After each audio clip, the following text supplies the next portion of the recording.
জয় বাংলা, জয় বাংলা, জয় বাংলা, জয় বাংলা। আজকের এই 21শে জুলাইয়ের ঐতিহাসিক দিনে কুচবিহার থেকে কাকদ্বীপ, বিভিন্ন জেলা, বিধানসভা, পঞ্চায়েত, শহর, ওয়ার্ড, পুরসভা সহ বাংলার প্রত্যন্ত প্রান্ত থেকে তৃণমূল কংগ্রেসের সর্বস্তরের কর্মী, সমর্থক, নির্বাচিত জনপ্রতিনিধি, সমর্থক, শুভানুধ্যায়ী যারা রোদ ঝড় জলকে উপেক্ষা করে আমাদের এই সমাবেশে সশরীরে উপস্থিত হয়েছেন, আমি সকলকে নত মস্তকে আমার কৃতজ্ঞতা, প্রণাম, অভিনন্দন এবং শ্রদ্ধা জানাচ্ছি। গুরু পূর্ণিমার এই পবিত্র দিনে আমার অগ্রজ এবং প্রবীণ যারা রয়েছেন তাদের সকলকে আমি বিনম্র চিত্তে আমার শ্রদ্ধা, কৃতজ্ঞতা জানাচ্ছি। সমবয়সী সতীর্থদের অভিনন্দন, শুভেচ্ছা, ছোটদের ভালোবাসা। 24-এর এই নির্বাচনের ঐতিহাসিক জয়, যা আমরা ব্রিগেডের মাটি থেকে 10ই মার্চ আপনাদের সকলের আশীর্বাদকে পাথেয় এবং পথ চলার প্রেরণা করে লড়াই শুরু করেছিলাম। আমরা মানুষকে বলেছিলাম যে আমরা জনগণের শক্তিতে বিশ্বাস করি, আমরা স্বৈরতান্ত্রিক শাসকের শক্তিতে বিশ্বাস করি না, আমরা বিশ্বাস করি জনগণের গর্জনে। জনগণের গর্জন কি? জুনের 4 তারিখ ভারতবর্ষকে বাংলার মানুষ দেখিয়েছে।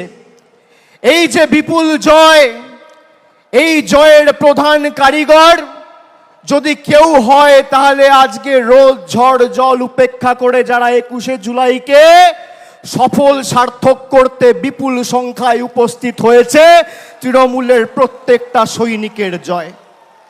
এই জয় আপনাদের চরণে এবং আমাদের নেত্রীর চরণে আমরা সকলে সমবেত হয়ে এই সভা মঞ্চে যারা রয়েছি তারা সমর্পণ করছি। আপনাদের সকলের পায়ে হাত দিয়ে আমি প্রণাম করছি। গত বছর 21শে জুলাইয়ে বলেছিলাম যে মানুষের শক্তি কি আমরা দেখাবো। আমরা 24-এর 21শে জুলাইয়ে বিজেপিকে ধুয়ে মুছে বাংলা থেকে সাফ করে দেখিয়েছি। আগামী দিনেও আমাদের প্রস্তুত থাকতে হবে। এই বিপুল জয় বাংলার মানুষের আশীর্বাদ, ভালোবাসা, সমর্থনকে আমাদের হৃদয়ের মণিকোঠাতে রেখে আমাদের আরো বিনম্র, বিনয়ী হতে হবে। আত্মতুষ্টির কোনো জায়গা নেই। বিজেপি এই ধর্মতলায় 2015 সালে সিদ্ধার্থনাথ সিং, অমিত শাহ মিটিং করে বলেছিল ভাগ মমতা ভাগ, ভাগ তৃণমূল ভাগ। আজকে বিজেপি নামক রাজনৈতিক দলটাকে বাংলার প্রত্যেকটা প্রান্ত থেকে বাংলার মানুষ প্রত্যাখ্যান করে, ভাগিয়ে ঝেঁটিয়ে বিদায় করে ভারতবর্ষে প্রধানমন্ত্রী নরেন্দ্র মোদীকে উচিত শিক্ষা দিয়েছে। এবং এই জয়ের যারা মূল কারিগর, তৃণমূল কংগ্রেসের সমর্থকের সাথে সাথে সমস্ত দেশ জুড়ে, সমগ্র দেশ জুড়ে এক মমতা বন্দ্যোপাধ্যায়, 2 অখিলেশ যাদব। আগামী 10 মিনিটের মধ্যে তারা দুজনেই আমাদের সভা মঞ্চে সশরীরে উপস্থিত হবে। আমি আপনাদের বলছি, আমি খালি আপনাদের বলেছিলাম বুক চিতিয়ে লড়ুন, বাকিটা আমরা লড়াইয়ের ময়দানে বুঝে নেব। বিজেপির নেতারা তৃণমূল কংগ্রেসের সাথে লড়াই না করতে পেরে মানুষকে লাঞ্ছিত, নিপীড়িত, বঞ্চিত, শোষিত, অত্যাচারিত, অবহেলিত করে গরিব মানুষের 100 দিনের টাকা বন্ধ করেছিল।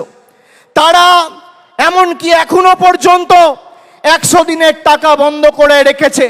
গরিব মানুষের আবাস, মাথার উপর ছাদের টাকা বাংলার মানুষের বন্ধ করেছে। রাস্তার টাকা বন্ধ করেছে, জলের টাকা বন্ধ করেছে, মিড ডে মিলের টাকা বন্ধ করেছে। আর মানুষ উচিত শিক্ষা দিয়ে তাদের রাজনৈতিক ভবিষ্যৎ বন্ধ করেছে। মানুষকে যারা উচিত শিক্ষা দিতে চেয়েছিল, বাংলার জনগণ তাদের উচিত শিক্ষা দিয়েছে। বিজেপির নেতারা সভা সমিতি করে বিভিন্ন জায়গায় বলেছিল যে তৃণমূল কংগ্রেসের নেতাদের টাইট দেব। এদের কি করে টাইট দিতে হয় আমরা জানি। তারা ভুলে গেছিল ইডি আর সিবিআই এর হাতে যে স্ক্রুড্রাইভারটা আছে, তার থেকে মানুষের হাতে স্ক্রুড্রাইভার আর হাতুড়ির দম আর শক্তি অনেক বেশি।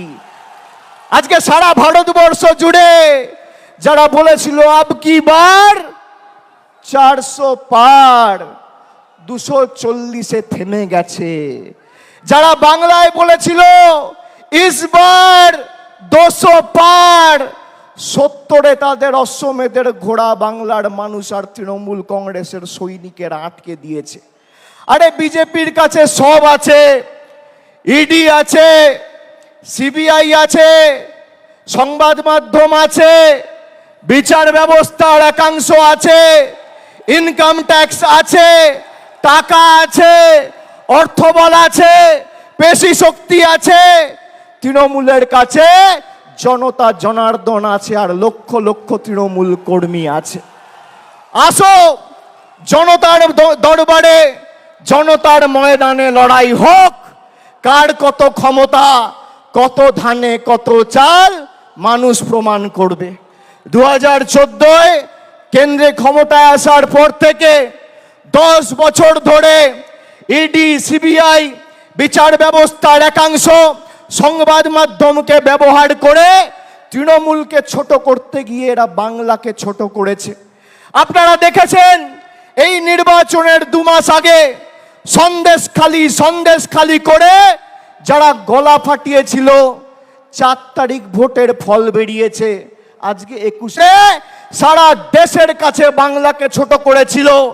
সেই সন্দেশখালি যেই লোকসভা আসনের অধীনে, সেই বসিরহাট লোকসভা থেকে 3,50,000-এর বেশি ব্যবধানে তৃণমূল কংগ্রেস জিতেছে। আমি ধন্যবাদ জানাই আপনাদের সাথে সাথে আমাকে যারা নির্বাচিত করেছে এই সভা থেকে। আমি ডায়মন্ড হারবারের প্রত্যেক মা বোন ভাইদের, যারা বাংলার মধ্যে সর্বোচ্চ ভোটে তৃণমূলের প্রার্থী মমতা বন্দ্যোপাধ্যায়ের প্রার্থী জোড়া ফুলের প্রার্থীকে জিতিয়ে নতুন অধ্যায় সৃষ্টি করেছে। যারা বলেছিল এবার তৃণমূল কংগ্রেস ডায়মন্ড হারবার থেকে 3 নম্বর হবে, তাদের বাড়া ভাতে ছাই দিয়ে আপনারা 7,10,900 ভোটে আমাকে ডায়মন্ড হারবার থেকে জিতিয়েছেন। আমি কৃতজ্ঞ আপনাদের কাছে। আমি আপনাদের বলতে চাই, এই লড়াই থেকে তৃণমূল কংগ্রেস 1 ছটাক জায়গা থেকে সরে আসেনি এবং 1 ইঞ্চি জমি ছাড়বে না। আগামী দিনের লড়াই আরো বৃহত্তর। আমাদের 26-এর জন্য এখন থেকে প্রস্তুতি নিতে হবে। পুরসভায় যারা দায়িত্বে আছেন, পঞ্চায়েতে যারা দায়িত্বে আছেন, তাদের কর্মীদের কথা ভাবতে হবে, নিজের কথা ভাবলে চলবে না। আমি আপনাদের বলছি, আমি বিভিন্ন জায়গায় পর্যালোচনা বৈঠক করতে নির্বাচনের সময় তার আগে গেছি। আমি বলেছি যে দল কিন্তু ফলের পর কার কি ভূমিকা ছিল সেটা খতিয়ে দেখবে, পর্যালোচনা করে দেখবে। পুরসভার নির্বাচনে আমি পুরসভার কাউন্সিলরের টিকিট পাবো, আমার ওয়ার্ড থেকে আমি জিতবো। আর লোকসভা বিধানসভায় দল প্রত্যাশিত আর আশানুরূপ ফল করবে না, আপনার বিরুদ্ধে দল ব্যবস্থা নেবে, যত বড় নেতার ছত্রছায়ায় আপনি থাকুন। পঞ্চায়েতে আপনি টিকিট পাবেন, আপনি গ্রাম পঞ্চায়েতের প্রধান, উপপ্রধান, আপনি আপনার ভোটে জিতবেন। বিধানসভা লোকসভায় আপনি ভাববেন মমতা ব্যানার্জি এসে একটা মিটিং করবে, অভিষেক ব্যানার্জি এসে একটা মিটিং করবে, প্রার্থী জিতবে। গায়ে গতরে আপনি যে পরিশ্রম আপনার নির্বাচনে করেন, সেই পরিশ্রম প্রত্যেকটা নির্বাচনে করতে হবে। তার কারণ এই লড়াই শুধু মমতা বন্দ্যোপাধ্যায়ের আর তৃণমূল সৈনিকদের নয়, এটা বাংলার 10 কোটি মানুষের সম্মানের লড়াই। আর যারা ভাবছে যে আমরা আমাদের নির্বাচনে করব আর পার্টির অন্য নির্বাচনে তো পার্টির মতো বুঝে নেবে। আমি এই যে 1-1.5 মাস কোনো রাজনৈতিক কর্মসূচিতে আপনারা আমাকে দেখেননি, তার কারণ পর্যালোচনার কাজে আমি ব্যস্ত ছিলাম। আগামী 3 মাসের মধ্যে এর ফল আপনারা দেখবেন। 3 মাসের মধ্যে। আমি এক কথার ছেলে, কথা দিয়ে কথা রাখি। আমি বলেছিলাম 2021 সালের 21শে জুলাইয়ে যে যারা তৃণমূলে 21-এর নির্বাচনের আগে নিঃশ্বাস নিতে কষ্ট হচ্ছে, দম বন্ধ হয়ে আসছে বলে তৃণমূল ছেড়ে বিজেপিতে গেছিল, আবার যখন ফিরে আসতে চেয়েছে আমরা কয়েকজনকে দলে নিয়েছি। আমি কথা দিয়েছিলাম যারা দলে ঢুকছে তাদের কাউকে তৃণমূল কংগ্রেসের একটা সৈনিকের উপর ছড়ি ঘোরাতে দেবো না। 3 বছর পর আজকে তারা পারেনি। আমি আপনাদের বলছি, আমরা যতদিন আছি আপনারা গায়ে গতরে পরিশ্রম করে যেভাবে আপনারা দলকে প্রত্যেকটা নির্বাচনে জয় এনে দিয়েছেন, এই যে কোটি কোটি মানুষ, লক্ষ লক্ষ তৃণমূল কংগ্রেসের সমর্থক কর্মী, বিজেপি টাকা দিয়ে কিনতে পারবে না, যত টাকা থাকুক। আমি আপনাদের বলেছিলাম বুথ পাহারা দিয়ে আগলে রেখে মানুষ যাতে নিজের ভোটটা দিতে পারে, বাংলার প্রতি বৈষম্যের বিরুদ্ধে, বঞ্চনার বিরুদ্ধে, সেটা আপনাদের সুনিশ্চিত করতে হবে। আপনারা করেছেন। আমরা নির্বাচনের সময় কথা দিয়েছিলাম যে দিল্লির দয়া দাক্ষিণ্যে আমরা বেঁচে নেই। কবে দিল্লি বাড়ির জন্য টাকা দেবে আর বাংলার মানুষ বাড়ির টাকা পাবে, তার জন্য তৃণমূল কংগ্রেস অপেক্ষা করে নেই। এই বছর 31শে ডিসেম্বরের মধ্যে আবাস প্লাসের তালিকায় যাদের নাম রয়েছে আবাস আর আবাস প্লাসে, সবাইকে বাড়ির টাকা আমাদের মামাটি মানুষের পশ্চিমবঙ্গ সরকার পৌঁছে দেবে। আজও একই কথা বলছি, 31শে ডিসেম্বরের আগে আবাস প্লাসের তালিকায় যাদের নাম রয়েছে সবাইকে তৃণমূলের সরকার বাড়ির টাকা পৌঁছে দেবে। আমরা যারা আমাদের ভোট দিয়েছে তাদের জন্য কাজ করতে বদ্ধপরিকর, আর যারা আমাদের বিরুদ্ধে ভোট দিয়েছে তাদের জন্য কাজ করতে বদ্ধপরিকর। এটাই পার্থক্য। আমরা মানব সেবায় বিশ্বাস করি, আমরা ধর্ম বাড়িতে করি, আমরা মসজিদ, মন্দির, গুরুদ্বারায়, বাড়িতে, পুজো স্থানে, ঠাকুরের ঘরে বসে ধর্ম করি।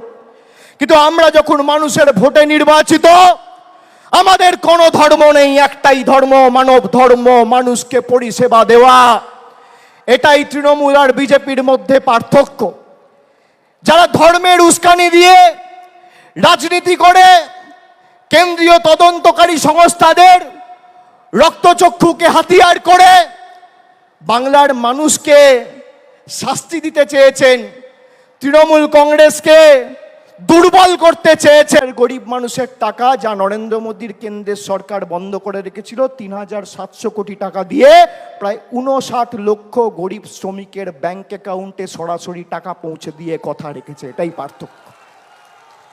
আমরা গরিব মানুষের বাড়িতে ভাত তুলে দেওয়ার জন্য তাদের পাশে দাঁড়াই, আর বিজেপি দাঙ্গা করে, সাম্প্রদায়িক বিভাজন করে মানুষকে মদ খাওয়ানোর জন্য 40 কোটি টাকা খরচা করে।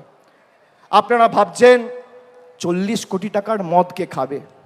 পাড়ায় গিয়ে, এলাকায় গিয়ে, গ্রামে গিয়ে দেখবেন, ডান দিক বাঁ দিক সামনে পেছনে তাকালে আপনার এলাকায়, আপনার বুথে, আপনার গ্রামে, আপনার পাড়ায় কোনো ভদ্রলোক, সভ্য লোক বিজেপি করে না। সব মাতাল, মদ, দুর্নীতিগ্রস্ত, চোর, চিটিংবাজ, সব বিজেপি।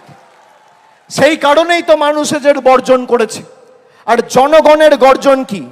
ওরা নরেন্দ্র মোদীর গর্জনে বিশ্বাস করেছিল, ওরা ইডির গর্জনে বিশ্বাস করেছিল, ওরা সিবিআইয়ের গর্জনে বিশ্বাস করেছিল, ওরা কেন্দ্রীয় বাহিনীর গর্জনে বিশ্বাস করেছিল, ওরা টাকার গর্জনে বিশ্বাস করেছিল, বিচার ব্যবস্থা, সংবাদ মাধ্যমের গর্জনে বিশ্বাস করেছিল। আমরা গরিব মানুষের গর্জনে বিশ্বাস করেছিলাম। জনগণের গর্জন কি আজকে ভারতীয় জনতা পার্টি বুঝে গেছে। আর আমি আর একবার তৃণমূল কংগ্রেসের সর্বভারতীয় সাধারণ সম্পাদক হিসেবে আপনাদের কথা দিচ্ছি যে যারা এই নির্বাচনে পঞ্চায়েত বা কাউন্সিলর বা মিউনিসিপ্যালিটি চেয়ারম্যান ভাইস চেয়ারম্যান থেকেও মানুষকে বোঝাতে অক্ষম হয়েছেন বা তাদের নির্দিষ্ট এলাকা থেকে প্রত্যাশিত বা আশানুরূপ ফল হয়নি, একইভাবে আমরা টাউন সভাপতির বিরুদ্ধেও ব্যবস্থা নেব, মিউনিসিপ্যালিটি চেয়ারম্যানের বিরুদ্ধেও ব্যবস্থা নেব। গ্রাম পঞ্চায়েতের ক্ষেত্রে প্রধানের বিরুদ্ধেও ব্যবস্থা হবে, অঞ্চল সভাপতির বিরুদ্ধেও ব্যবস্থা হবে, কাউকে রেয়াত করা হবে না। একটা কথা আপনাদের দিতে হবে,